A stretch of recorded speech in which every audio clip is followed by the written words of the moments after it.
از این ور میز به این در مال منه، برو کنار. نکن. الان به معلم میگم. خب بگو. تو رو خدا. خانم میتونم برم دستشویی؟ نه نمیشه، زنگ کفش چیکار می‌کردی؟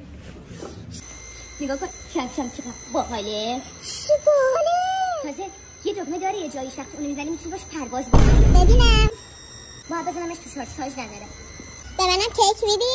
چون دو قلو آره بهت میدم. بگیر. مرسی. چقدر خوشمزه است. شکلاتی خیسه. تازه کاراملیش هم دارم، میخوای ببینی؟ آره. واه تو این کیک کجا میاری؟ بابا کارخونه کیک داریم ما. بابای من کشتی داره. بابای من هلیکوپتر داره. بابای من پلنگ داریم. ما رو کشتی شکلات داریم. بابای من پلیسه. همه بابا اومدم در بهت میگم بیا دستگیرت کنم. میگم من به کیک دو قلوی نظری دارم. بعد بچه‌ست بده. مادر اجازه نمیدم.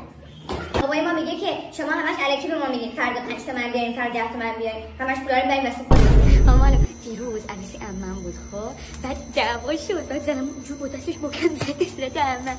عزیزم این چیزا رو که نباید. مامان چی شده؟ اون خانم احمدی گفت برای فردا مقوا چسب با نوار رنگی بریم. الان ساعت 2 شب هنوز وقت هست. بریم بخریم مامان. چرا الان گفتی؟